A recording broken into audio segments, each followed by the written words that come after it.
Bismillah, bismillah.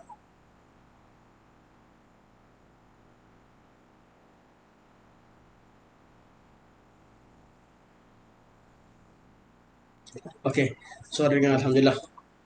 Bismillahirrahmanirrahim. Alhamdulillahirabbil alamin. Nahmadullah ta'ala wa nashkuruh wa nusalli wa nusallimu ala sayyidina Muhammadin alladhi ballagha ar-risalah wa adda al-amanah wa nasaha al-ummah hatta ataahu al-yaqin wa ala alihi wa sahbihi ajma'in. Subhanaka la ilma lana illa ma 'allamtana innaka antal alimul hakim. Rabbi shrah li sadri wa yassir li amri wahlul 'uqdatam min lisani yafqahu qawli. Amma ba'd.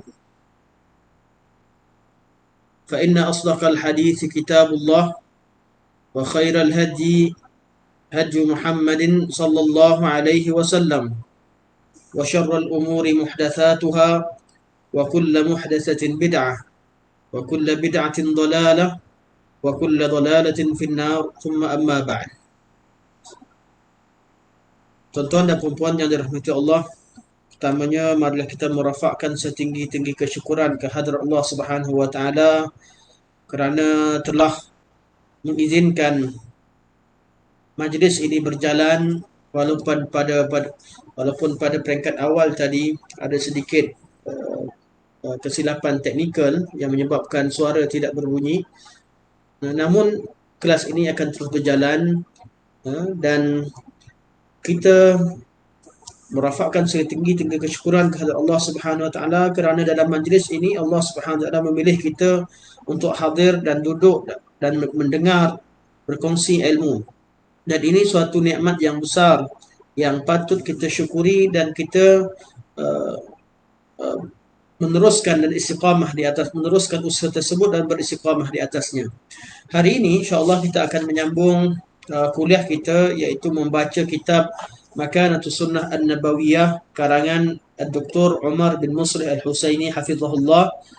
Dalam kitab beliau Makanatus Sunnah An-Nabawiyah ini, beliau membawakan satu tajuk yang penting yang kita bincangkan pada malam ini, iaitu At-Tathabbutu wal-Ihtiyatu was-Su'alu 'anil Isnad. At-Tathabbut, mencari kepastian, wal-Ihtiyatu, berhati-hati, was-Su'alu 'anil Isnad, dan bertanyakan tentang sumber sandaran sesuatu berita yang sampai kepadanya. Kata Syekh, inna at-tathabbuta wat-taharriya wal-ihtiyata aslun syar'iyyun 'amun fi kulli ma yaquluhu al-muslim wa yanquluhu. Sesungguhnya mendapatkan kepastian dan mencari suatu kebenaran, at-taharri, wal-ihtiyat, dan berhati-hati, aslun syar'iyyun 'amun fi kulli ma yaquluhu al-muslim wa yanquluhu, merupakan suatu perkara prinsipal dalam syariat ini, merupakan suatu asal syarak, suatu perkara prinsip dalam syariat Islam yang merangkumi segala urusan berkaitan dengan segala kata-kata seorang Muslim dan bagaimana dia menukilkan berita. Jadi bab mendapatkan kepastian tentang kebenaran suatu berita adalah suatu bab yang merangkumi segala urusan berkaitan dengan kata-kata manusia. Sama ada ianya berkaitan dengan periwayatan hadis ataupun berkaitan dengan urusan-urusan yang lain. Jangan sampai kita berkata dengan suatu kata-kata yang kita tidak tahu benar atau salahnya. Apatah lagi kita mengeluarkan kata-kata yang kita sudah pastikan atau kita pasti perkara itu merupakan perkara dusta. Jadi berhati-hati dalam berkata-kata merupakan suatu asal syar'i dalam segala urusan kehidupan kita. Qala Allah Ta'ala, firman Allah Subhanahu wa Ta'ala, "Wala taqfu ma laysa laka bihi ilmun."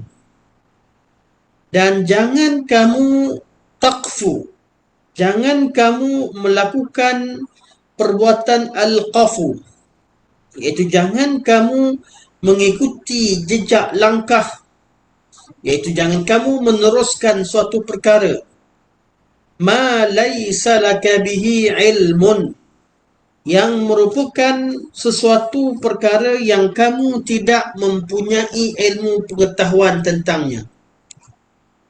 Kalimah al-qafu, iaitu kalimah wala taqfu di sini, kalau kita lihat kepada tafsir ulama-ulama salaf, kita dapati bahawa ulama salaf menterjemahkannya atau mensyarahkannya atau mentafsirkannya dengan tiga tafsiran.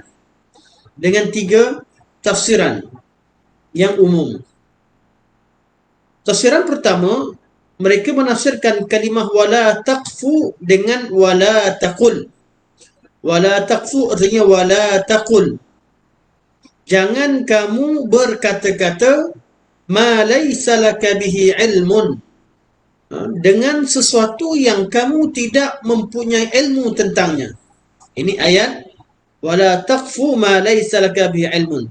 Kenapa kamu tidak boleh berkata-kata dengan sesuatu yang kamu tidak ada ilmu padanya?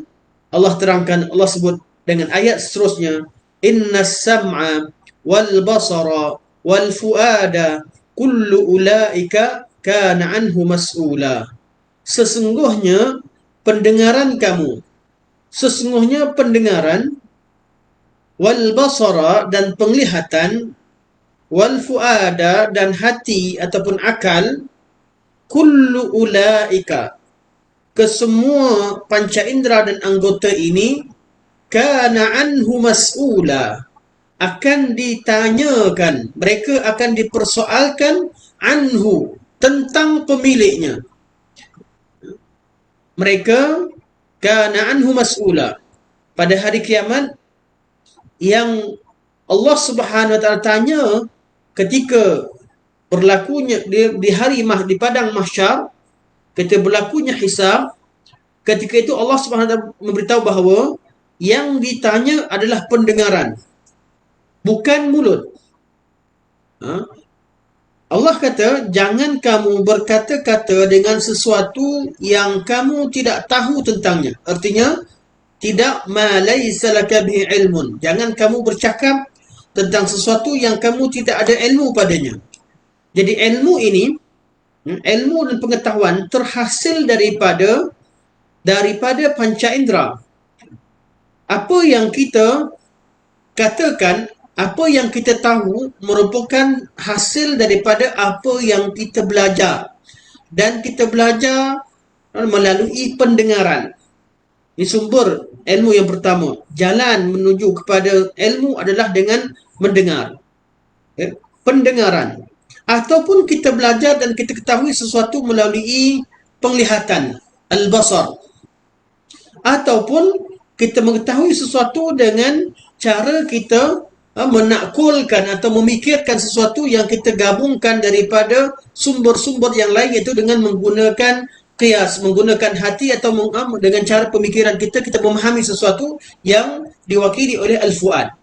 Ya Allah kata, di hari akhirat, pendengaran kita, penglihatan kita, dan juga akal dan hati kita, isi kandungan hati kita yang berada di akal ataupun yang ada di dalam hati, sesuatu yang ada dalam kepala kita, akan ditanyakan oleh Allah Subhanahu wa taala. Hati kita akan ditanya, pendengaran kita akan ditanya, mata kita akan ditanya, hati kita akan ditanya, mereka ditanya.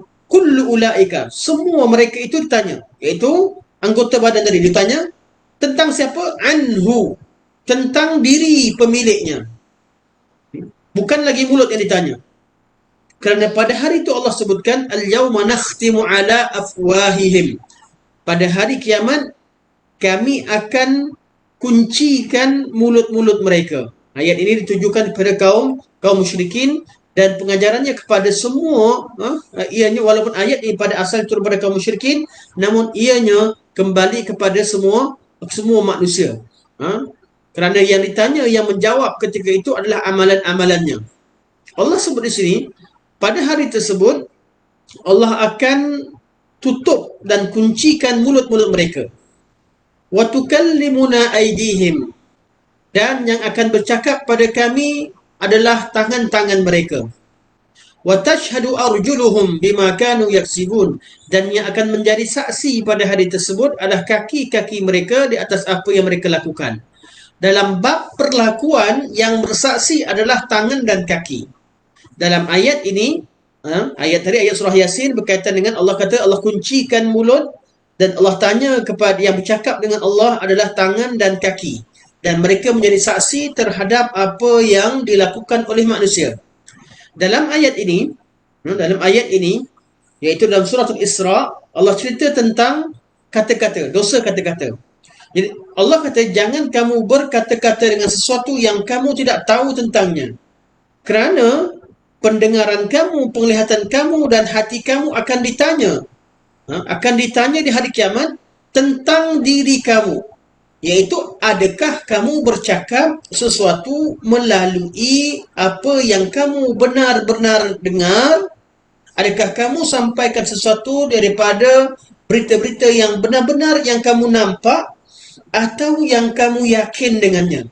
As-sam'u mewakili apa yang kita dengar. Jadi jangan sampai kita menyampaikan atau mengeluarkan kata-kata, menyampaikan berita atau bercakap dengan sesuatu berita yang kita tak dengar, yang kita tak nampak, yang kita tidak mengetahuinya, tidak ada ilmu tentangnya, kemudian kita declare bahawa kita memilikinya. Sebab tu Al-Imam Qatadah dalam tafsir ini, beliau menafsirkan ayat ini, beliau kata la taqul ra'aitu wa lam tara. Jangan sekali-kali kamu berkata aku melihat sesuatu sedangkan kamu tidak melihatnya. Wala sami'tu wa lam tasma', dan jangan kamu kata aku mendengar sedangkan kamu tidak pernah mendengarnya. Fa innallaha tabaraka wa ta'ala sa'iluka an dzalika kullih. Sesungguhnya Allah Subhanahu wa taala akan persoalkan kamu tentang segala urusan tersebut. Jadi kalau kita lihat pada tafsir salaf, tafsir pertama seperti mana yang kita nukilkan daripada Ibn Abbas radhiyallahu an, begitu juga daripada Al-Imam Qatadah As-Sudusi, beliau menafsirkan takfu di sini dengan erti jangan berkata-kata dengan sesuatu yang kamu tidak ada ilmu tentangnya. Ini satu peringatan yang pertama. Sesiapa yang tidak mempunyai ilmu tentang suatu perkara, jangan berbicara dengannya. Kerana dikhawatiri orang tidak mengenali, orang tidak mengetahui kebodohan anda sehingga orang percaya terhadap apa yang anda sampaikan.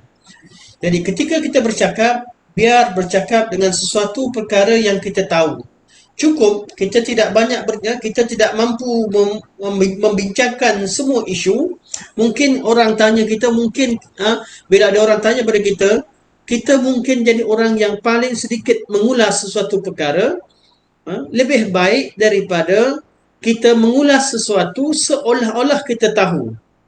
Kerana Allah akan tanya kepada hati kita tentang apa yang kita katakan. So, kalau kita tak nampak sesuatu, jangan bercakap seolah-olah kita ni orang yang menyaksikan suatu perkara. Jangan kita ke depan suatu perkara. Kita lihat, saya pernah lihat, kita semua tahu tentang, saya teringat pada tahun lepas atau 2 tahun lepas, tentang cerita seorang, tersebar satu video seorang perempuan berjalan di tengah malam bawa payung. Saya ingat cerita kereta lalu, saya tak ingat kisah. Yang pentingnya ceritanya, bila keluar video ni, Tengok pada komen-komen pada peringkat awal sebelum diketahui kebenarannya, video ni datang daripada mana? Ini video hantu lah, soal hantu. Ada yang kata dalam kereta itu adalah saya, begini, cerita macam-macam direka. Selepas beberapa minggu daripada video itu tular dan disebar, dan macam-macam berita disebarkan, ramai orang yang declare bahawa dia pernah lalu kawasan demikian dan kawasan tersebut dan berlaku perkara sekian dan sekian. Malah ada yang declare bahawa dia berada dalam kereta, dia yang rakam dan sebagainya. Selepas beberapa minggu baru diketahui itu merupakan hanyalah iklan terhadap filem yang akan dikeluarkan. Jadi saya tidak menyokong tentang penerbitan filem, apatah lagi penerbitan filem berkaitan dengan hantu dan perkara khurafat. Dan saya nak bincangkan tentang ada di kalangan manusia yang suka dakwa dia nampak sesuatu. Dia suka dakwa, dia suka jadi hero dan semua perkara. Dia suka dakwa dia dengar berita daripada fulan dan fulan kerana dia ingin jadi orang yang dipandang. Kerana dia merasakan bahawa kalau dia sampaikan satu berita dan dia mengatakan saya dengar sendiri atau saya melihat sendiri atau saya tahu dengan saya yakin, dia rasa orang percaya. Hakikatnya perbuatan dia ini akan menjatuhkan kedudukannya di dunia sebelum di akhirat. Di akhirat Allah akan tanya. Jadi ayat ini tafsiran pertama, taqfu artinya la taqul, jangan berkata-kata dengan sesuatu perkara yang kamu tidak tahu. Ibn Abbas pada waktu yang lain ketika mensyarahkan ayat ini, ketika menafsirkan ayat ini, wala taqfu ma laysa laka bihi ilmun, beliau berkata wala tarmi ma laysa laka bihi ilmun. Pertama tadi Ibn Abbas kata la taqul. Pada waktu yang lain beliau mengatakan la tarmi, artinya makna taqfu merangkumi dua perkara ini, malah merangkumi perkara ketiga yang akan kita sebutkan. Wala tarmi itu jangan kamu tuduh seseorang. Jangan kamu menuduh seseorang dengan suatu tuduhan ma laysa laka bihi ilmun, yang kamu sendiri tidak mengetahui kebenarannya. Sebab itu kalau ada satu berita berkaitan dengan adanya tuduhan terhadap seseorang, jangan kita cepat mengulas. Jangan kita menyebarkannya kecuali setelah perkara itu dipastikan kebenarannya, diketahui kebenarannya, dan anda diminta untuk menjadi saksi kerana ilmu anda. Anda diminta menjadi saksi. Sekiranya anda diminta di mahkamah menjadi saksi, ya boleh bercakap dengannya. Ataupun sekiranya berlaku adanya suatu hajat. Bila anda seorang yang tahu, anda seorang yang melihat, anda seorang yang mendengar, ataupun beberapa kumpulan bersama anda melihat suatu atau mengetahui suatu keburukan yang dilakukan oleh si fulan, kemudian anda dapati bahawa orang lain yang dituduh, orang lain yang ditangkap, orang lain yang dipersalahkan, menjadi tanggungjawab pada anda untuk membantu dan membersihkan saudara anda yang dituduh tadi dengan membongkarkan kesalahan, iaitu membongkarkan siapakah pesalah sebenar. Jadi dalam bab ini kata Ibn Abbas, erti wala taqfu artinya jangan kamu menuduh seseorang, wala tarmi, jangan kamu tuduh seseorang ma laysa laka bihi ilmun, dengan sesuatu perkara yang kamu tidak mengetahui kebenarannya atau tidak mengetahuinya. Itu arti la taqfu. Dan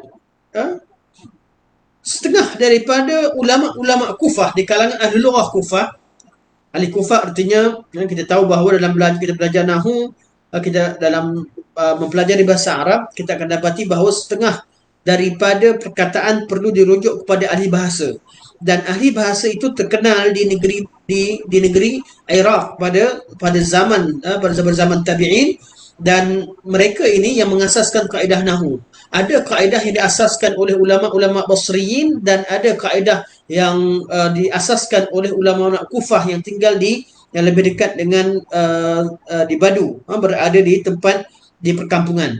Jadi di Kufah, ulama Kufah berpandangan bahawa la taqfu ini berasal daripada perkataan al-qafu, iaitu daripada perkataan al-qiyafah.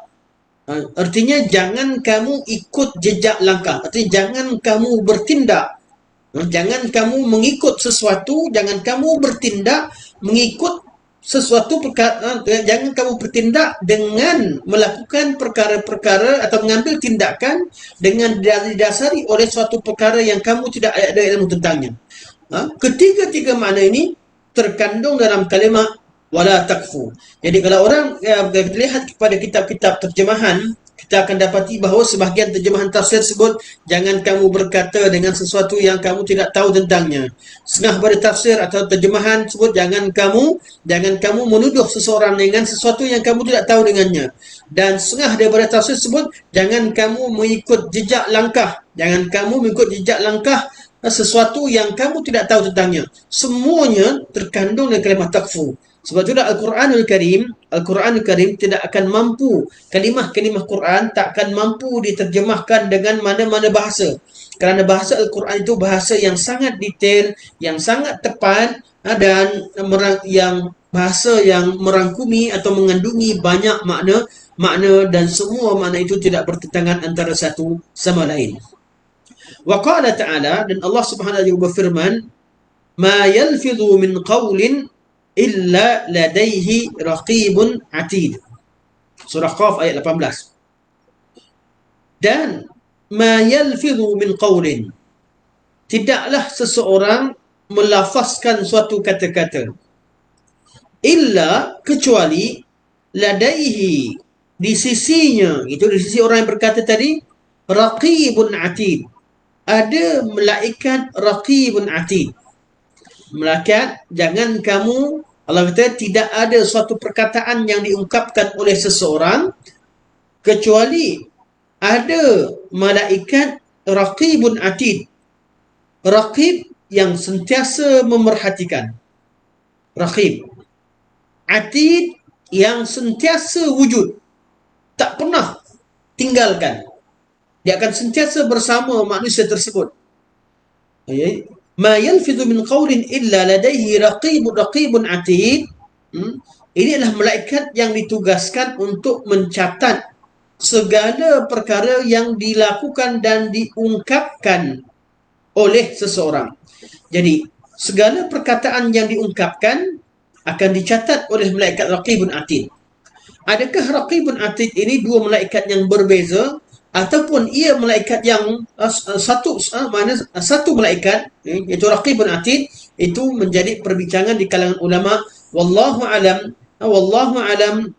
raqibun atid ini sifat kepada malaikat. Sifat raqibun atid bukan nama, dia lebih kepada sifat malaikat yang sifatnya raqibun atid, yang ditugaskan untuk memerhatikan dan ditugaskan untuk hadir bersama lelaki ini.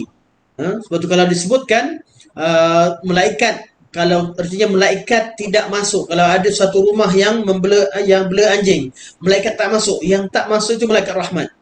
Yang tak masuk adalah malaikat rahmat. Manakala raqibun atid akan bersama dengan dia. Raqibun atid yang mencatatkan segala urusan, termasuklah perkara-perkara buruk, termasuk perkara maksiat, termasuk apa saya lakukan akan dicatatkan. Raqibun atid sentiasa bersama seseorang. Dan kalau ditakdirkan adanya kematian, artinya ditakdirkan dia mati di tempat maksiat, di tempat yang tidak ada rahmat Allah turun padanya, malaikat maut juga akan turun. Yang dimaksudkan malaikat tidak masuk ke satu rumah adalah malaikat rahmat, iaitu orang-orang yang melakukan perkara yang tidak yang menyebabkan malaikat tak masuk rumah, artinya dia melakukan perkara yang menolak rahmat Allah Subhanahu wa taala. Okey. Jadi Allah berfirman dalam ayat yang kata ma yalfidhu min qawlin, tidak ada sesuatu yang dilafazkan daripada kata-kata seseorang itu kecuali ada malaikat yang disifatkan dengan sifat raqibun atid. Raqib daripada sifat ar-raqabah, iaitu yang memerhatikan. Raqaba yuraqibu, atid artinya mu'tad, yang sentiasa kira dan catat, tak ada yang ditinggalkan. Ma li hadzal kitab la yughadiru saghiratan wala kabiratan illa ahsaha. Terkejut orang kafir di hari akhirat nanti, dia amat terkejut. Apakah buku ini yang tidak meninggalkan suatu perkara kecil ataupun besar, semua sekali dicatat, semua sekali dikira. Kerana ia dicatat oleh raqibun atid. Jadi dua ayat ini menunjukkan kepada kita bahawa jangan suka jangan suka memandang remeh terhadap perkataan-perkataan yang kita keluarkan ataupun yang mewakili perkataan. Status kita, mesej kita, surat yang kita tulis, dan apa sahaja yang mewakili statement, yang mewakili mulut, hukumnya termasuk dalam bab ini. Sebab itu bila sebut wala taqfu, jangan kamu berkata, itu berkata dengan mulut, menyampaikan sesuatu. Wala tarmi, jangan tuduh orang. Wala taqfu artinya la taqfu artinya la tattabi' al-athar, jangan kamu ambil suatu tindakan, termasuk tulisan, termasuk status, termasuk artikel, termasuk apa sahaja yang dilakukan yang memberi kesan, yang menyebabkan anda menyampaikan suatu perkara yang tidak betul. Itu semua masuk dalam ayat ini, wala taqfu ma laysa laka bihi ilmun. Manakala ayat ma yalfidhu min qawlin illa ladaihi raqibun atid, tidak ada satu lafaz pun yang dikatakan kecuali dicatatkan. Di sini Allah SWT menyebutkan lafaz, sedangkan yang dicatatkan bukan lafaz saja, yang dicatatkan segala perbuatan. Kerana perbuatan yang paling banyak manusia lakukan ialah kata-katanya. Mulut adalah dosa yang banyak, perkara yang paling banyak memasukkan seseorang dalam neraka adalah mulutnya. Kerana mulut ini dia bekerja dengan mudah, tanpa perlu banyak kepada daya, tanpa perlu banyak pada tenaga, maka mulut ini lebih mudah bekerja dan dia tak merasa penat. Berbeza dengan perbuatan yang lain, mungkin dia memerlukan berusaha, dia malas nak masuk campur sebagainya, tapi kalau bercakap manusia sentiasa memandang ringan terhadap perkara tersebut. Maka Allah Subhanahu Wa Taala fokuskan ayat ini dengan suatu perbuatan yang sering manusia lakukan, iaitu berkata-kata. Ya Allah ingatkan supaya kita pelihara kata-kata kita sebelum kita bercakap, hendaklah kita bercakap suatu perkara yang kita yakini kebenarannya. Wa an Abi Hurairah radhiyallahu anhu وعن أبي هريرة رضي الله عنه أن النبي صلى الله عليه وسلم قال, dan daripada Abu Hurairah radhiyallahu anhu bahwasanya Nabi sallallahu alaihi wasallam bersabda, Nabi sallallahu alaihi wasallam bersabda, kafa bil mar'i kadhiban ay yuhadditha bi kulli ma sami', rawahu Muslim. Cukuplah seseorang itu dikatakan berdusta apabila dia menyampaikan segala perkara yang dia dengar. Pendusta tak semestinya dia reka suatu cerita. Pendusta tidak semestinya dia memfitnah orang lain. Pendusta tidak semestinya dia jadi saksi palsu di mahkamah. Nabi kata cukuplah bagi seseorang itu dikatakan sebagai dia berdusta apabila dia menyampaikan segala perkara yang dia dengar. Artinya, kalau semua perkara, semua berita yang sampai pada kita, kita tak simpan. Kita tak berhati-hati. Kita tak pastikan kebenarannya. Kita keluarkan, sampaikan semua. Semua WhatsApp yang sampai pada kita, kita forwardkan, kita sebarkan, tanpa kita memastikan kebenaran sumber tersebut. Maka Nabi bersabda, cukuplah orang tersebut dikira sebagai berdusta kerana dia menyampaikan segala perkara yang dia dengar. Ini riwayat Muslim. Kata Syekh, wa fil hadithi tahdhirun min ay yanqula al muslimu kullama yasma'uhu duna taharrin wa tatabbutin. Dan dalam hadis ini bagi suatu peringatan kepada seorang muslim agar dia tidak menukilkan segala perkara yang didengar tanpa taharrin wa tathabbut, tanpa dipastikan kebenarannya, tanpa dia mencari tathabbut. Taharri tathabbut maknanya lebih kurang iaitu tanpa memastikan kebenaran berita tersebut.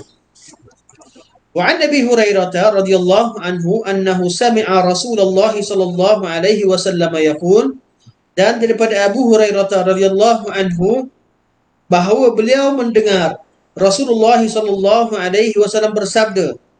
Kalau hadis Abu Hurairah, ini satu faedah. Kalau Abu Hurairah radhiyallahu anhu berkata, Aku mendengar, artinya hadis tersebut merupakan hadis-hadis yang mutaakhir, iaitu selepas kedatangan Abu Hurairah radhiyallahu anhu ke Madinah Munawwarah pada tahun ke-7 Hijrah. Hadis ini berkaitan dengan hadis ini berlaku atau Nabi ucapkan ketika 3 tahun terakhir dalam kehidupan Nabi sallallahu alaihi wasallam. Nabi berkata, "Innal 'abda la yatakallamu bil kalimati ma yatabayyanu ma fiha yazil biha ila an-nari ab'ada ma bainal masyriq wal maghrib." Sesungguhnya seorang hamba, dia berbicara dengan satu perkataan, satu kalimah yang dia tidak mengetahui kebenarannya dan tidak memastikan kebenarannya, yang menyebabkan dia dicampakkan dalam api neraka, yang mana dalam kedalamannya seperti antara timur dan barat. Muttafaqun alaih. Ada orang dia rasa perkataannya ringan, namun hakikatnya kadang-kadang perkataan yang dipandang ringan di dunia itu menyebabkan dia dicampakkan dalam api neraka Allah Subhanahu wa taala kerana kalimah tersebut. Wal iyad billah min dzalik. Wal iyad billah min dzalik.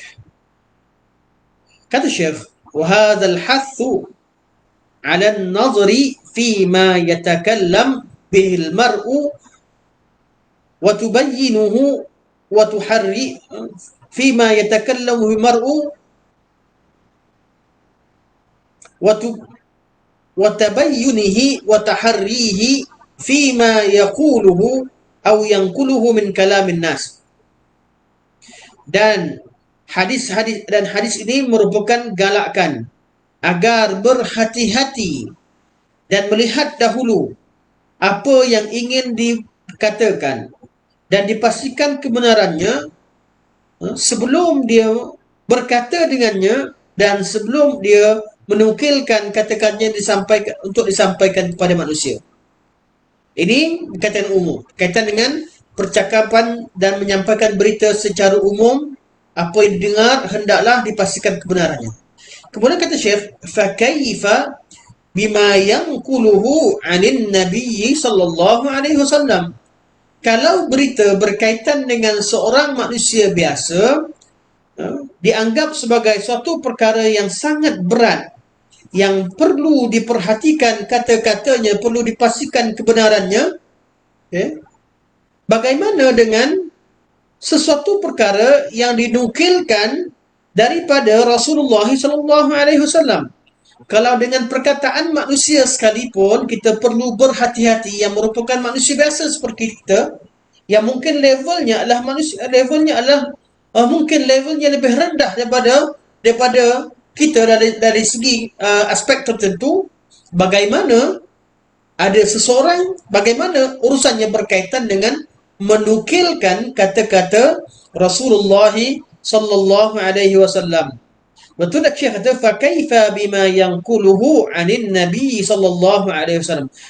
Kalaulah dengan manusia sekalipun perlu kita berhati-hati dalam menukilkan sesuatu berita, bagaimana dengan penukilan daripada Nabi sallallahu alaihi wasallam? Au yansabuhu lid-din, ataupun dia menisbahkan kata-katanya kepada agama. Agama kita, agama Allah. Segala yang kita sampaikan berkaitan dengan agama, artinya kita mewakili Allah Subhanahu wa taala. Allah Subhanahu wa taala ciptakan kita dengan tujuan beribadah kepadanya. Dan ibadah yang kita lakukan ini bergantung kepada apa yang kita bergantung pada ketaatan kita kepada Allah Subhanahu wa taala. Iaitu apabila kita mendengar ada arahan Allah, kita buat. Dan bila kita dengar ada larangan daripada Allah, kita tinggalkan. Apabila kita dengar suatu berita yang Allah sampaikan, kita percaya. Dan apabila kita terima apa yang Allah tetapkan, kita redha. Ini ibadah. Ibadah.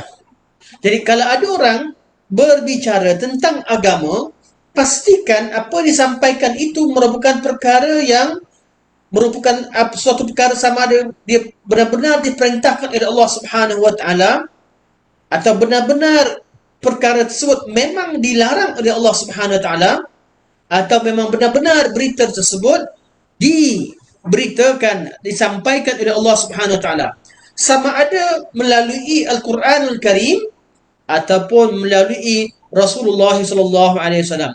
Jadi kalau bercakap tentang agama, kata Syekh, kalau bercakap tentang manusia, kita diminta untuk berhati-hati untuk menukilkan berita tersebut. Bagaimana keadaannya kalau kita menukilkan daripada Rasulullah sallallahu alaihi wasallam, yang mana perkataannya menjadi undang-undang. Kalau kita menukilkan suatu hadis yang palsu, seolah-olah kita memalsukan undang-undang Allah Subhanahu wa taala. Dan bagaimana kita boleh menisbahkan suatu kata-kata kepada agama Allah Subhanahu wa taala, sedangkan perkara tersebut kita tidak pasti adakah benar ianya disampaikan oleh Rasulullah sallallahu alaihi wasallam, atau adakah benar ianya merupakan perintah atau larangan Allah Subhanahu wa taala. Fala syak annahu bimazid at-tahri fala syak fala syakka annahu bimazid at-tahri qamin. Tidak syak lagi bahawa urusan tersebut lebih patut untuk kita berhati-hati. Wa bi syadidil ihtiyati wa tathabbuti jadir. Dan perkara tersebut lebih ditetapkan, lebih ditekankan agar kita berhati-hati dan kita memastikan kebenarannya. Itu lebih patut untuk ditekankan.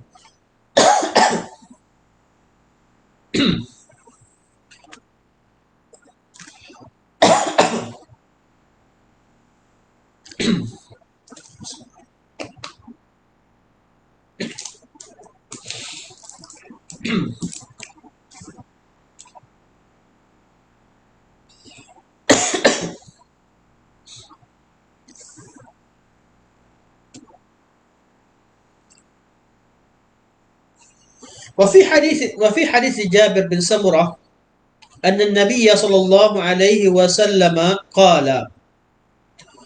Dan dalam hadis Jabir bin Samurah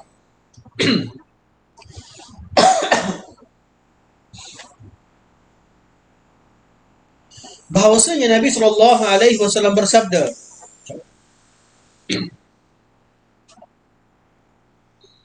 Bismillah.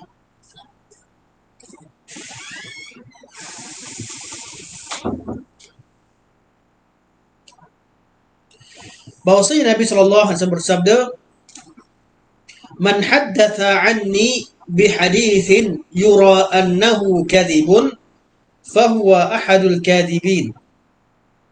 Barang siapa yang menyampaikan satu hadis daripadaku. Ini bukan cerita, bukan majlis menyampaikan cerita penglipur lara. Ini juga bukan cerita dalam filem. Ini kisah ni cerita tentang orang yang menyampaikan hadis Nabi. Artinya, ianya berkaitan dengan pengajaran agama.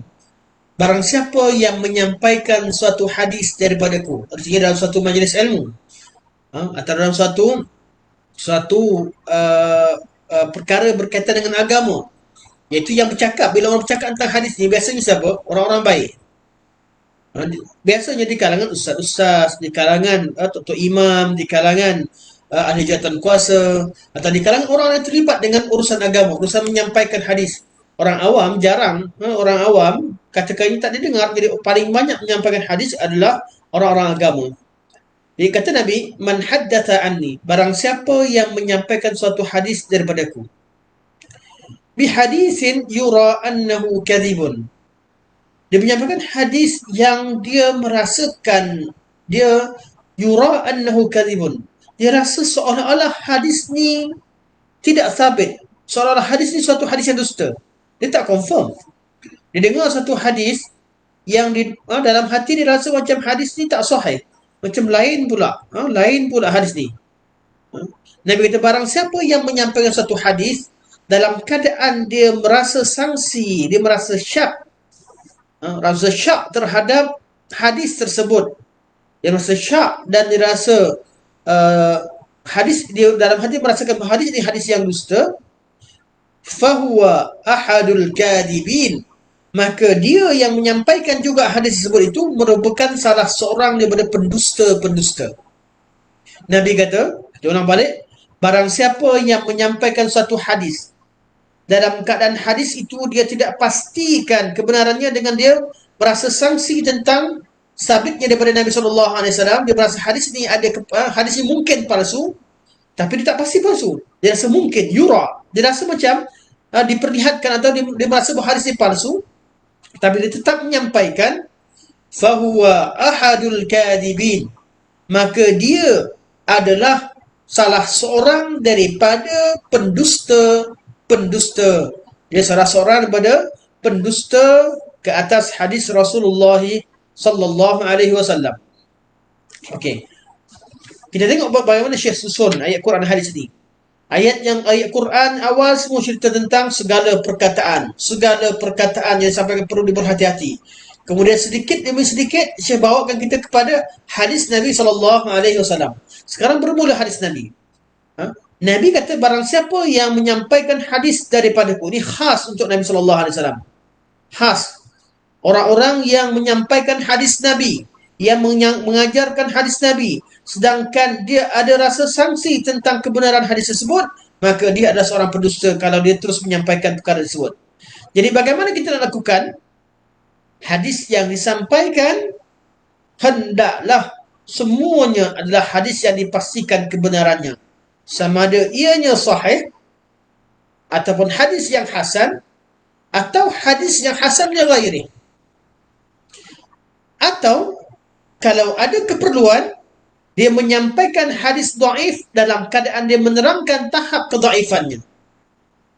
Atau dia menyampaikan hadis dhaif hanya sebagai suatu penguat terhadap hadis sahih yang lain. Hadis sahih yang jelas kesahihannya. Dengan dia menyampaikan hadis dhaif dengan syarat-syaratnya. Ataupun kalau dia tetap ingin menyampaikan hadis tersebut walaupun hadis dusta, hendaklah dia menerangkan bahawa hadis ini merupakan hadis dusta, sebenarnya dia bukan hadis, namun ada orang mendakwa ianya sebagai hadis. Jadi jangan sampai kita sampaikan satu hadis kita belum dapat kepastian tentang kesahihannya bila ada keraguan terhadap perkara tersebut. Okey. Wa fi hadis Al-Mughirah annahu sallallahu alaihi wasallam qala, dan dalam hadis Al-Mughirah bahawasanya Nabi sallallahu alaihi wasallam bersabda, inna kadhiban alayya laisa kakadhibi ala ahadin, sesungguhnya berdusta ke atasku, itu berdusta dalam hadis Nabi sallallahu alaihi wasallam, menipu dalam mencipta hadis Nabi sallallahu alaihi wasallam itu, laisa kakadhibi ala ahadin, tidak seperti dusta terhadap manusia yang lain. Sebab itu kita kata berdusta dengan manusia yang lain itu dosanya juga sangat besar, seperti ayat Quran dan hadis-hadis Nabi SAW secara umum berkaitan dengan galakkan untuk berhati-hati dalam berkata-kata dan peringatan dan ancaman terhadap orang yang tidak memelihara kata-katanya ataupun tidak memastikan kebenaran sebelum dia sampaikan kata-katanya. Okay. Bagaimana, dan Nabi sini Nabi kata sesungguhnya dusta ke atas diriku itu tidak seperti dusta terhadap orang lain. Artinya kalau dia bercakap berdusta, sampaikan berita palsu daripada Nabi SAW, dosanya jauh lebih besar, dan ia merupakan satu dosa yang besar yang disepakati oleh ulama. Sesungguhnya barang siapa yang berdusta ke atasku tidak seperti dustanya dia terhadap orang lain. Faman kadzaba alayya muta'ammidan, dan barang siapa yang berdusta ke atasku dengan sengaja, falyatabawwa maq'adahu minan nar, maka dia telah sediakan tempat duduknya dalam neraka Allah Subhanahu wa taala. Hadis ini adalah hadis yang mutawatir yang diriwayatkan Imam Bukhari dan Muslim, iaitu muttafaqun alaih. Kata Syekh, wa fil haditsaini, dan dalam kedua hadis ini, hathun 'ala at-taharri wat tathabbuti, dan dalam hadis ini menggalakkan untuk kita taharri, untuk kita pastikan suatu kebenaran, wat tathabbut, dan mencari berita sabitnya satu perkara, hatta la yulhiqahu, sehingga dia tidak dimasukkan ma fihi ma min wasfin wa'id, sehingga orang tersebut tidak dimasukkan dalam sifat-sifat orang yang diberikan janji buruk oleh Rasulullah sallallahu alaihi wasallam. Kalau orang lain yang ancam, mungkin ancaman tersebut tidak berlaku. Ancaman tersebut berkemungkinan tidak berlaku. Namun ancaman Nabi sallallahu alaihi wasallam ianya merupakan wahyu Allah Subhanahu wa taala. Kalau Allah tidak ampunkan, kalau dia tidak bertaubat, Allah sudah pasti ancaman tersebut akan berlaku kepada diri orang yang tidak berhati-hati dalam berkata-kata, apatah lagi tidak berhati-hati dalam menyampaikan hadis Nabi sallallahu alaihi wasallam. Sebab itu dalam bab hadis, oleh kerana berhati-hatinya ulama hadis dalam meriwayatkan hadis Nabi sallallahu alaihi wasallam untuk memastikan bahawa apa disampaikan daripada Nabi adalah benar, maka adanya dibenarkan dan adanya ilmu yang dinamakan, diwujudkan satu ilmu atau ditulis satu ilmu yang dinamakan sebagai ilmu jarah wa ta'dil. Ilmu menerangkan tentang sifat kekurangan dan keburukan seorang perawi. Kekurangan artinya dalam periwayatan, bukan cerita tentang soal pribadi. Ilmu yang menerangkan tentang keburukan dan kekurangan al-jarah, kekurangan yang wujud pada perawi yang menyebabkan riwayatnya perlu ditolak. Wat ta'dil, dan ilmu menerangkan tentang kelebihan dan berita-berita baik berkaitan dengan perawi yang menyebabkan berita yang disampaikan itu perlu diterima. Sebab itu semua perawi dalam hadis, ratusan perawi yang meriwayatkan hadis, sejarah mereka diriwayatkan dengan sempurna dalam ilmu al-jarah wa ta'dil.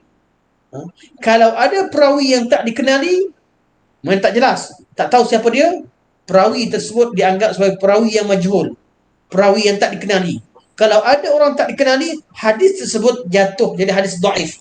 Bukan kerana dipastikan bahawa adanya penipu, tidak. Tapi kerana dasar berhati-hati, ada sahaja perawi yang tak dikenali, maka hadis tersebut dianggap lemah dalam pensabitannya, dalam lemah dari segi sabitnya daripada Nabi SAW. Sebab tu dalam tajuk yang kita bincangkan ini berkaitan dengan at-taharri, at-tathabbut wa at-taharri, iaitu memastikan suatu kebenaran sebelum kita sampaikan ilmu kepada orang lain, terutama berkaitan dengan hadis Rasulullah sallallahu alaihi wasallam. Kata Syekh lagi, wa qad hatha an-nabiy sallallahu alaihi wasallam ashabahu 'ala at-taharri 'inda tahammul sunnah wa 'inda adaiha. Dan sesungguhnya Nabi sallallahu alaihi wasallam telah menggalakkan sahabat-sahabatnya agar berhati-hati ketika tahammul sunnah, ketika ingin menerima suatu berita sunnah Nabi sallallahu alaihi wasallam, wa inda adaihi, dan ketika ingin menyampaikan sunnah tersebut kepada orang lain. Jadi ada dua proses, dua tempat yang perlu kita berhati-hati, dua proses, dua tempat yang perlu kita berhati. Proses pertama ialah ketika kita menerima hadis. Jangan sampai kita menerima suatu hadis dalam keadaan mana ketika buat tahammul artinya kita kumpul hadis.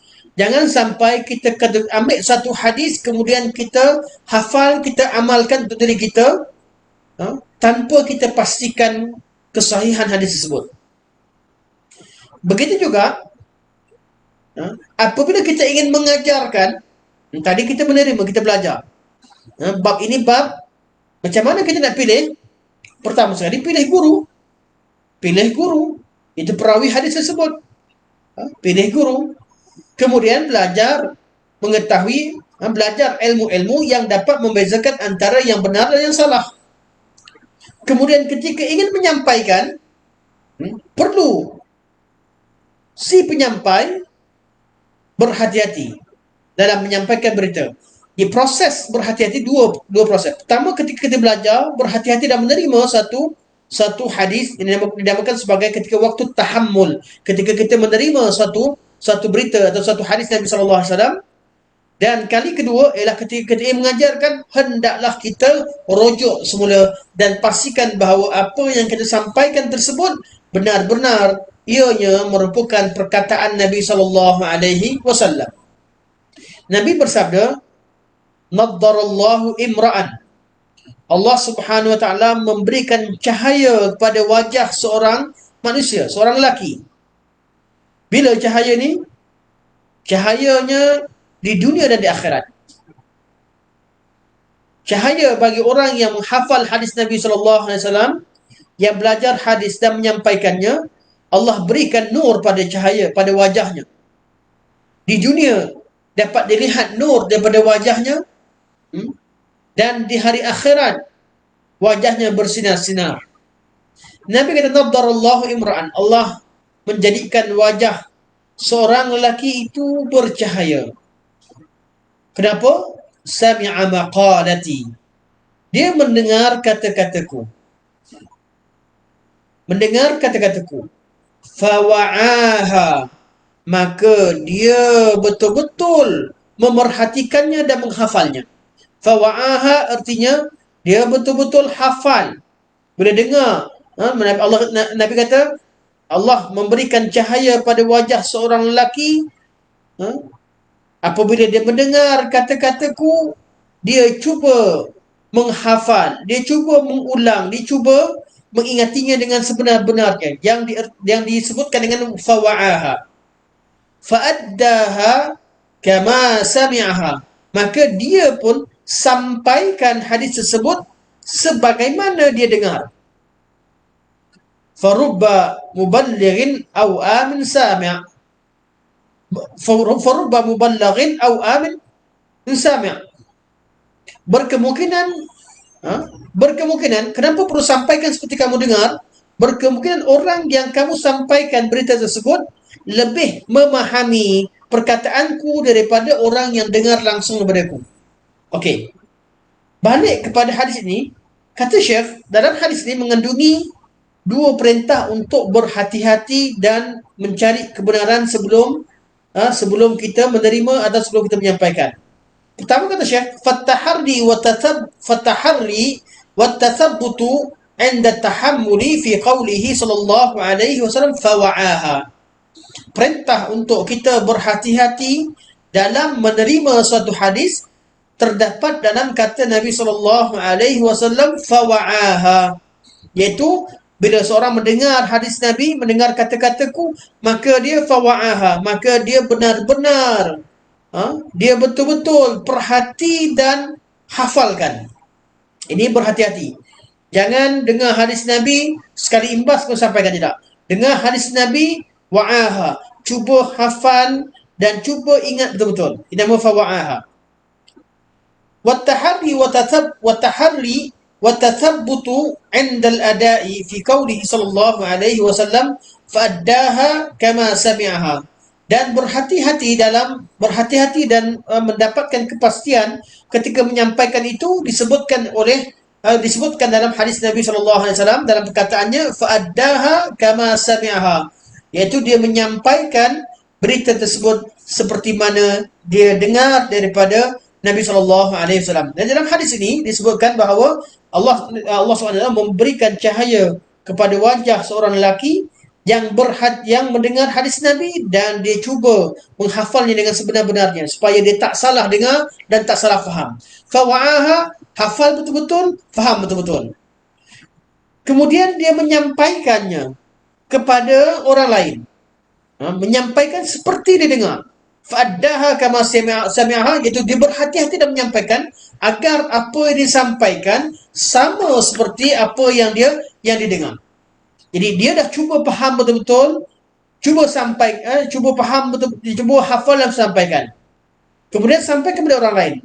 Dan Nabi beritahu, kenapa perlu sampaikan seperti mana dia dengar dan jangan ubah apa-apa. Nabi berkata, berkemungkinan perkataanku itu lebih difahami oleh orang yang mendengar Orang pihak ketiga yang tidak mendengar langsung daripada aku.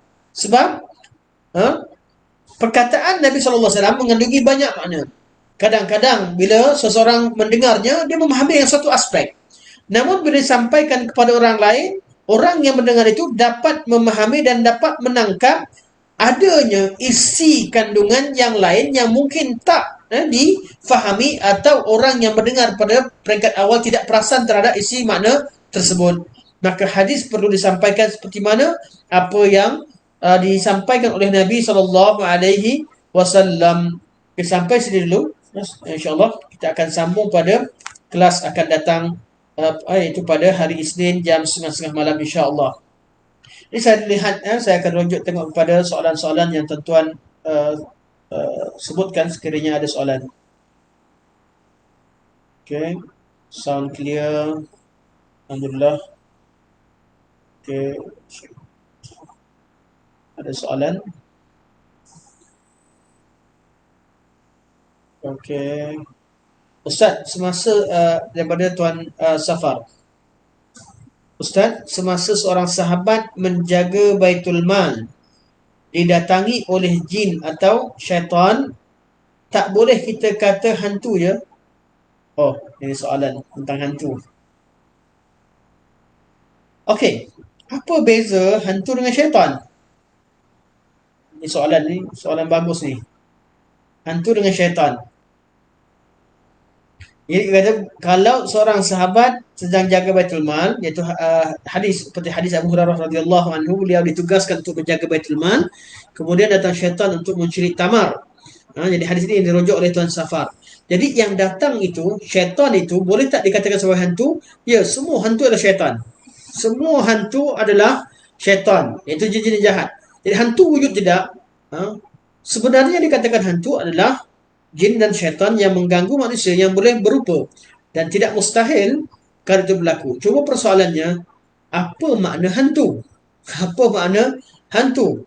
Kenapa kita kata hantu tidak wujud? Dikatakan istilah kita hantu tak wujud. Sebab apa? Sebab hakikatnya tidak ada makhluk yang dinamakan sebagai hantu secara tersendiri. Tak wujud. Erti kata apa? Erti hantu. Hantu ni ialah melibatkan, dikaitkan dengan pada asalnya dia adalah seorang manusia. Jadi kalau disebut hantu dalam masyarakat kita, ianya pengaruh daripada agama Hindu dan Buddha yang mengatakan, yang dikaitkan dengan roh yang telah kematian, yang telah roh seorang yang mati dan jasadnya telah dikuburkan, yang tinggal roh. Roh ini yang mengganggu manusia, yang dinamakan sebagai hantu. Kepercayaan ini adalah batil. Kalau ada jin dan syaitan yang berupa seperti seorang yang telah mati, itulah jin dan syaitan. Dia tidak ada kaitan dengan manusia yang telah mati tersebut. Tak ada kaitan. Namun kalau dikatakan hantu itu dengan erti kata dia adalah hantu Mak Limah lah, hantu pucung, berkaitan dengan orang, hantu ini dan hantu itu dikaitkan dengan manusia, dengan kepercayaan bahawa itu adalah roh yang mengganggu manusia, itu adalah kepercayaan yang batil, tidak wujud. Jadi tak ada istilah hantu. Yang ada jin dan syaitan itu makhluk yang sangat lemah, tidak ada apa-apanya, cukup dengan isti'adah dia akan hilang. Maka bagi orang mukmin tak akan merasa gentar dan takut dengan hantu sekiranya beriman dengan sebenar-benarnya. Ini dari segi kaedahnya lah. Tapi dari secara praktikalnya, jangan pandai-pandai, jangan berani-berani pergi nak lalu kat kubur, pergi cabar hantu. Jin dan syaitan pun tercabar. Sebab tu kita diperintahkan untuk dijauhkan daripada syaitan. A'udzubillahi minasyaitonirrajim. Aku meminta perlindungan daripada syaitan yang dirajam. Kita qul a'udzu birabbin nas, malikin nas, ilahin nas, min syarril waswasil khannas. Minta kita dijauhkan. Jadi jangan pula pergi cari hantu. Aku tak takut, saya tak takut hantu, Ustaz. Saya memang tak takut hantu. Saya memang cari hantu. Itu cari naas. Sebagaimana kita nak tunjuk kuat, nak tunjuk hebat, jin dan syaitan juga nak tunjuk kuat, nak tunjuk hebat. Jadi kalau orang yang pergi cabar diri, nak pergi ke kubur, pergi tempat mana-mana nak cari hantu, ini orang yang cari naas, dan sama ada benar-benar dia akan diganggu ataupun dia sebenarnya memang pendusta.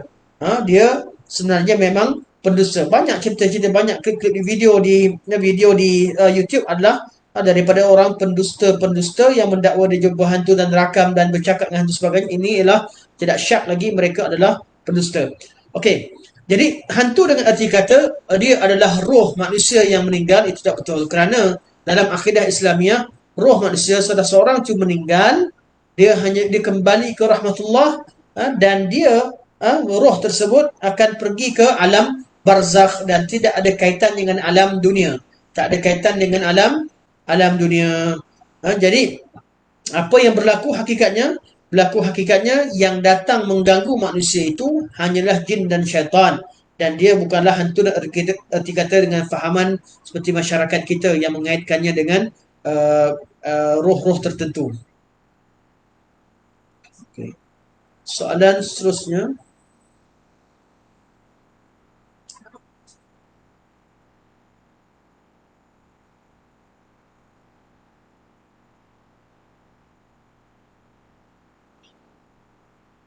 Bahasa Safar. Tanya Safar kata bahasa kefahaman Melayu. Ya, bahasa kefahaman Melayu. Okey. Assalamualaikum kawan-kawan. Saya betul-betul dalam kesusahan. Okay, tuan-tuan boleh rujuk pada admin. Sekiranya ada kesusahan dan rujuk bantuan tuan-tuan iklan di situ. Dan saya tidak berani mengatakan benar atau tidak. Jadi siapa yang ingin membantu saudara kita yang menerangkan tersebut tentang keadaan sahabat-sahabatnya, boleh kontak langsung dengan saudara Hisham Syam untuk memastikan kebenaran tersebut. Dan sekarang memang ramai orang yang perlu dibantu, yang tinggal adalah kita pastikan bantuan itu sampai kepada yang berhak. Dan Umi kata Alhamdulillah, Alhamdulillah, Alhamdulillah. Okay, ada soalan di bawah. Apakah adab-adab yang perlu diperhatikan seorang penuntut ilmu sebelum dia memulakan hafazan hadisnya selain dari mesti mengamalkannya? Okay, adabnya tidak lain tidak bukan adalah mentajdidkan niat. Perkara pertama dan perkara yang sentiasa kita amalkan dalam menuntut ilmu dan menyampaikan ilmu, adab pertama yang perlu ada pada seorang penyampai ilmu dan penuntut ilmu ialah tajdidun niyah. Sentiasa dia memperbaharui niat dia. Apa sebab dia tuntut ilmu? Apa sebab dia hafal? Apa sebab dia ajar? Apa sebab dia live? Apa sebab dia nak buat status? Kalau yang dibuat itu tujuannya adalah untuk bermegah-megah, untuk dipuji atau untuk tujuan yang lain selain daripada tujuan Allah Subhanahu Wa Taala, dia perlu berhenti sebentar dan betulkan niat.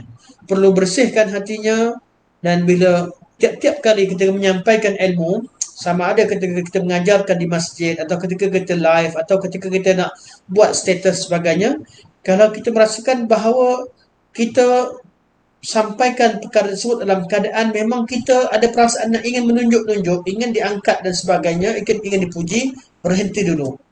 Berhenti, istighfar, minta tolong Allah SWT agar Allah SWT murnikan hati kita, bersihkan hati kita agar hati kita tahu tujuan sebenar kita tuntut ilmu. Jadi adab yang paling yang bila puan Qurratul Qalbi yang tanya ni, pemilik akaun Qurratul Qalbi tak pasti lelaki atau perempuan, minta maaf. Jadi apakah adabnya? Adabnya adalah pertama, adabnya banyak dalam kitab dalam kitab-kitab adab penuntut ilmu, begitu sangat banyak. Cuma yang saya nak tekankan yang perkara ini yang perlu kita amalkan ialah sentiasa memperbaharui niat. Ketika menghafal, bila kita perbaharui niat, kita nak hafal hadis. Hadis itu susah nak hafal. Jadi kita akan rasa malas nak hafal satu hadis. Sebab apa? Hadis ini susah. Susah untuk kita hafal. Maka bila ada tajdidun niyah, itu kita memperbaharui niat bahawa apa yang aku hafal sekarang ini bukan hafalan sia-sia. Walaupun aku ulang 1000 kali, tak ingat sekalipun, apa yang aku lakukan ini diberikan pahala oleh Allah Subhanahu Wa Taala dan Allah nilai. Dan Allah Subhanahu Wa Taala Maha Adil, Allah takkan memberikan usaha baik seseorang itu sia-sia. Allah kata walladzina jahadu fina lanahdiyannahum subulana. Orang yang betul-betul berusaha menuju ke arah kami, pasti kami akan beri petunjuk. Jadi dalam ketika waktu kita menghafal, senang atau susah, mudah atau susah, itu persoalan nombor 2. Persoalan pertama adalah kita menghafal hadis kerana Allah Subhanahu Wa Taala. Kita menyampaikan hadis kerana Allah Subhanahu Wa Taala. Dan inilah tajrid dunia yang perlu kita lakukan. Selain daripada niat-niat yang lain, niat menyampaikan ilmu, niat dapat manfaat, niat dapatkan pahala, niat untuk mendapatkan kebaikan daripada kebaikan dunia, kebaikan akhirat yang dibenarkan, itu kita boleh ni kan. Dan juga ada adat yang lain seperti mana disebutkan oleh Al-Khatib Al-Baghdadi, ada seseorang itu sebelum menghafal hadis Nabi sallallahu alaihi wasallam dia telah memberikan tumpuannya kepada Al-Quranul Karim dan sebagainya. Ini disebutkan dalam kitab-kitab dan diperlukan kepada tajuk yang khusus, kerana saya sendiri tidak hadir dalam pemikiran saya. Kalau nak ditikan sekalipun, dia perlu kepada tajuk yang khas dan perlu pada persediaan yang khas.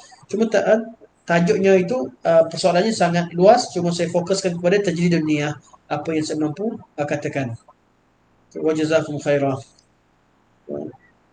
Okey, terputus. Okay, Ustaz, ada orang yang berubat dengan boleh berinteraksi dengan jin.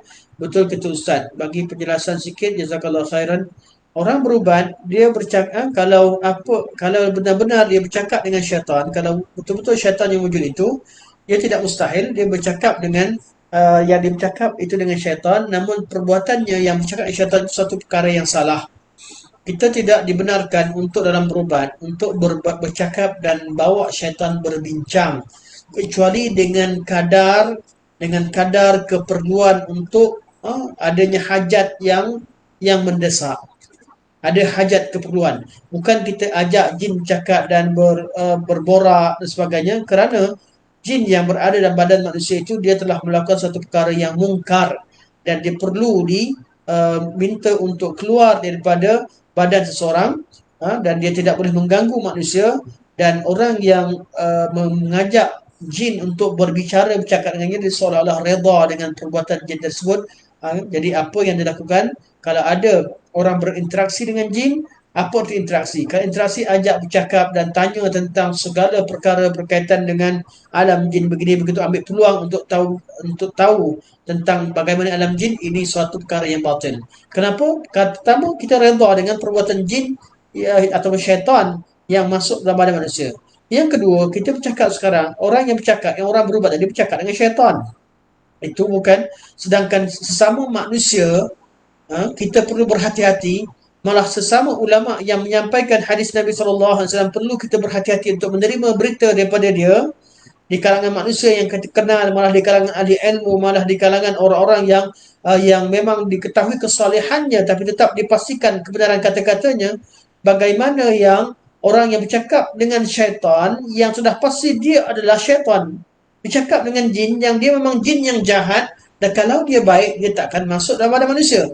Jadi apa gunanya berinteraksi dengan makhluk jahat yang suka menipu, yang Nabi sifatkan sebagai sadaqaka wa huwa kadhub. Jin yang datang jumpa Abu Hurairah yang ajarkan atau memberitahu bahawa baca ayat kursi akan dipelihara oleh Allah Subhanahu Wa Taala daripada sepanjang malam. Nabi kata dia bercakap benar sedangkan dia pendusta. Jadi jin ini sifatnya suka berdusta, maka tidak ada manfaatnya untuk orang yang mengubati atau berubat dengan cara sentiasa berinteraksi dengan jin. Itu saya tengok kat video, ada yang tanya, kamu daripada mana, siapa, sebagainya.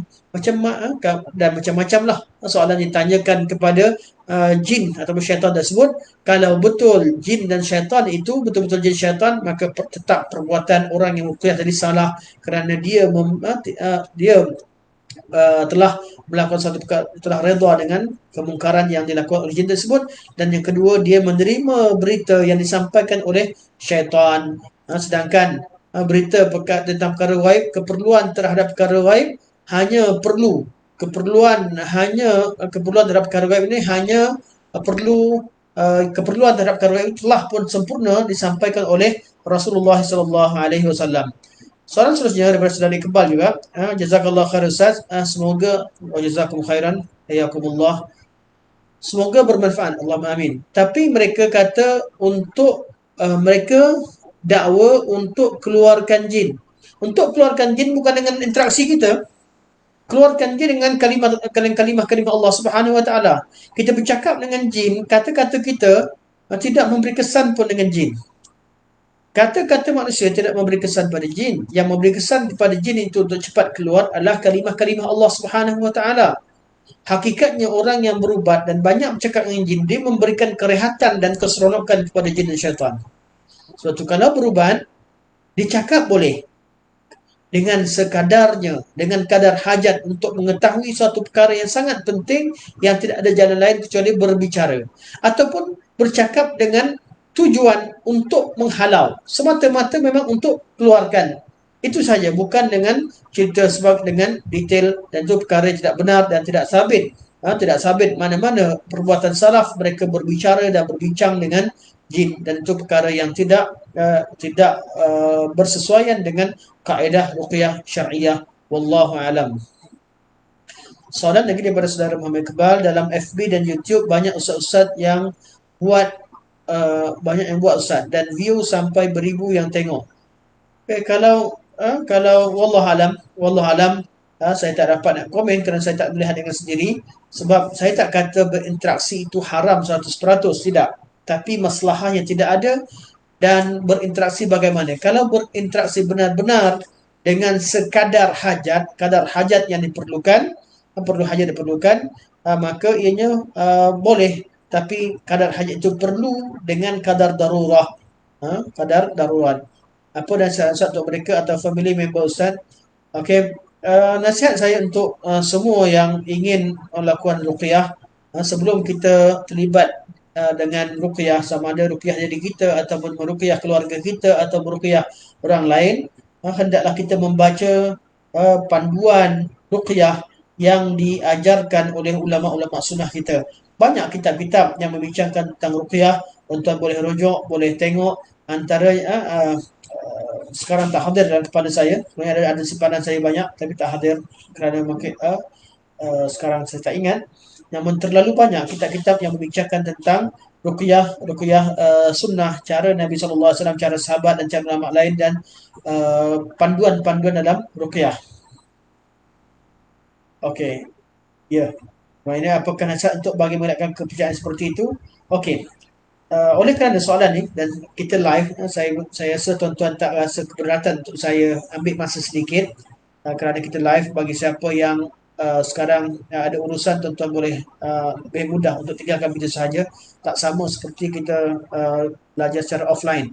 Okey, soalan yang disampaikan oleh Saudara Muhammad Fawad adalah bagaimana mengelakkan kepercayaan macam tu. Macam mana nak percaya? Apa keburukan yang wujud dalam kadang-kadang tipuan syaitan terhadap orang-orang yang terlibat dengan ruqyah ini? Kadang-kadang syaitan ini, dia ketika berbicara kita berinteraksi dengan dia, disampaikan suatu berita pada kita, seolah-olah dia terlalu takut dengan ruqyah tersebut. Bila bercakap, orang yang meruqyah, dia merasakan bahawa kalau saya tak bercakap dengan dia, dia tak boleh keluar. Kalau saya tak bercakap, tak berinteraksi, susah nak keluar. Hakikatnya itu suatu kesilapan. Syaitan itu makhluk yang paling kuat dustanya, dan dia adalah makhluk yang paling pandai berpura-pura. Sebab itu semua orang yang mengaku dia sembelih jin, dan syaitan tu menjerit, itu adalah lakonan semata-mata. Jadi orang yang meruqyah, dia merasakan bahawa dia telah menyembelih jin dengan kaedah yang dipelajari, begini dan begitu. Hakikatnya itu adalah lakonan syaitan. Syaitan menggelupur, syaitan rasa takut, menjerit, kemudian kata mati, datang suara baru atau datang cakap lain lagi, mengaku pula dia orang lain, ingin balas dendam atau marah terhadap perbuatan peruqyah yang membunuh keluarganya. Ini semua penipuan. Apa yang ada dengan tangan kita? Penipuan. Apa yang ada tangan kita yang mampu tangkap jin dan syaitan? Kita tak mampu apa. Kita hanya gerakkan tangan dan kita sangka seolah-olah dengan gerakkan tangan begini kita boleh masukkan jin dalam botol. Ini suatu kedustaan. Suatu perkara yang kita sendiri tertipu dengan tipu daya syaitan. Walaupun syaitan mengaku, jangan terima dengan pengakuan syaitan tersebut. Okey, betul. Banyak kata Tuan Ibrahim, banyak yang menggunakan nama ruqyah dan perbuatan Islam itu untuk masyarakat percaya. Ya, benar. Ada orang yang ruqyah ikhlas dengan Allah Subhanahu Wa Taala, dan ada orang yang ketika ruqyah dia menggunakan tujuan atau menggunakan perantaraan dia sebagai sebagai seorang peruqyah itu dengan tujuan untuk mendapat perhatian manusia, untuk tunjuk hebat dia benar wujud. Semoga Allah SWT pelihara kita dari sifat tersebut. Dan tuan-tuan, kalau ingin membantu manusia, membantu siapa-siapa untuk ruqyah, pastikan kita betulkan niat kita, ikhlas kepada Allah Subhanahu Wa Taala, dan pastikan kita sentiasa membacakan ayat-ayat Quran dan hadis-hadis Nabi sallallahu dan juga zikir-zikir yang diajarkan oleh Rasulullah sallallahu alaihi wasallam dalam bab ini, mendahulukan semuanya daripada segala perkataan yang lain. Walaupun bab ruqyah adanya kelonggaran sedikit dalam menetapkan ataupun dalam memilih ayat-ayat tertentu dalam bilangan, membaca dengan bilangan tertentu, namun tidak bererti kita bebas untuk membaca apa sekalipun tanpa ada dawabit syariah yang jelas, tanpa ada undang-undang dan juga tanpa ada tata cara atau tata cara yang jelas yang ditunjukkan oleh syarak, ataupun tanpa ada uh, uh, panduan daripada syarak. Okey, sekadar ini semoga Allah Subhanahu Wa Taala jadikan majlis kita pada malam ini majlis yang bermanfaat. Apa yang disampaikan dapat difahami dan dapat dihayati, dan dapat, kalau ianya suatu kebenaran, tuan-tuan dapat pastikan kebenarannya, dan tuan-tuan hendaklah sampaikan kepada orang-orang yang sekadar apa yang tuan-tuan mampu. Dan saya hanya menyampaikan dan membacakan apa yang ditulis oleh Syekh Hafizahullah. Jadi kalau sedikit sebanyak apa yang saya sampaikan itu ada kebaikan dan manfaatnya, semoga kita berdoalah kepada Allah Subhanahu Wa Taala untuk menerima perkara tersebut, dan sekiranya mengandungi kesalahan dan kesilapan, saya berdoa kepada Allah Subhanahu Wa Taala dan minta ampun kepadanya daripada, dan saya menjauhkan daripada keburukan-keburukan yang, saya meminta perlindungan daripada keburukan-keburukan yang timbul daripada kelemahan tersebut. Semoga Allah Subhanahu Wa Taala pelihara kita semua daripada musibah yang melanda dunia sekarang. Dan semoga Allah SWT memberikan kesembuhan kepada sebahagian daripada sahabat-sahabat kita yang tertimpa dengan penyakit-penyakit, termasuklah penyakit COVID-19, tertimpa dengan virus COVID-19 ini. Semoga Allah SWT pelihara kita semua daripada keburukan dunia, dan pelihara, dan lebih penting lagi, pelihara kita daripada api nerakanya. Sallallahu alaihi wasallam Muhammad wa ala alihi wa sahbihi wa baraka wa sallam. Wassalamualaikum warahmatullahi wabarakatuh.